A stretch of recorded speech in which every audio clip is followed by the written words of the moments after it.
The September roadmap just got released not long ago, and I really don't know where to start, like in a really good way. First thing first, we got 3 new events, and that is F-Claris, Lalit, and March. We also got their banners here, so for those who have been waiting for long for Lalit, then your time has finally come. Alongside with Izumo and regular Claris banner for the Elite banner. Now I know that you are thinking, wow, the banners are rust. But here's the thing, in the Twitter post, they said something that I'm not sure on how to interpret it.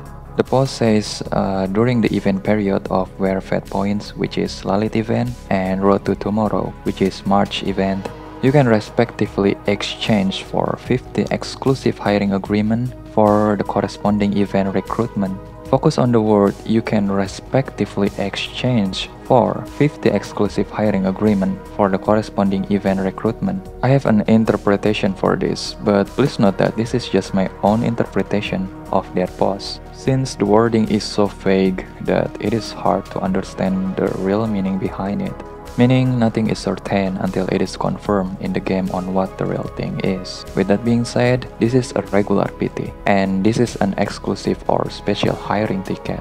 My interpretation is that you can get a free 50 summons on the respective banners within the duration period. So a total of free 100 pulls, since they said exchange for 50 tickets respectively for the corresponding recruitment. When I first read this, I thought that you could exchange for 50 tickets, which is huge. But then I read the last line, which says for the corresponding recruitment, which is limited to the respective banners, and that is Lalit and March. At first I also thought that the exchange for part as their PT to be at 50, but then again the PT currency is called a recruitment order and not an exclusive hiring ticket. Or what? We can exchange for them for 50 hiring tickets respectively? It is so confusing. So for now, let's just push that aside until we see it ourselves when their events and banners come. Just know that we got 3 events here, which means more tickets and crystal. As for which banner you should focus on, it is up to you for this one. F-Claris and Lalit are waifu, March is well March. In terms of usability, F-Claris is strictly for PvP, Lalit is for PvP and raid, or just bossing in general like Centaur,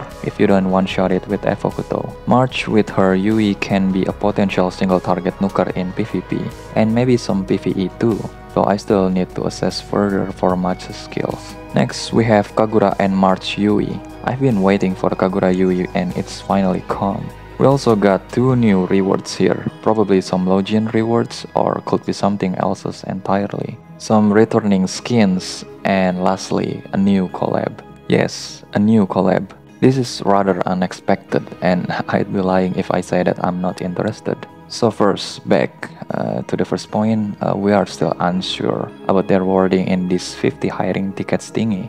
Cause the thing is, if it is a real free multis, then they did accommodate us well, as we got our back saved by a lot until the next collab in October. Cause that means we're given the chance to try to pull for them Lalit and March. But if they don't, then we need to plan the resources with extreme care. If you are an F2P and really want to pull for F-Claris, then I suggest you to limit your budget to 90 pulls and don't go beyond that, unless you are a whale or dolphin. If you get her within 10 pulls, then that is cool and you can stop there. Just remember that if you plan to use her in PvP, like seriously want to use her there, then the minimum requirement is at R2. I mean, at R0 she can work just fine. R2 is just for the ignore resistance for her S2 attack drop and feeble debuff. Pray that you also get her copies within the multis, so you don't have to go beyond 90 pulls just to get her copies. And like I said in the beginning, with more events means more income. Lalit and March are a regular unit, so you can wait patiently until they are being added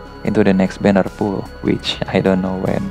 Just know that outside of waifu reason, they aren't a must pool. As for the collab, I really don't know who it might be. The problem is I'm not that updated with the recent anime stuff or VTubers, so I really have no idea. But looking at this silhouette, the pointy hair clip kinda resembles Hatsune Miku. Though in my memory, Hatsune Miku has no cubes circling her, so I really have no idea. But what do y'all think?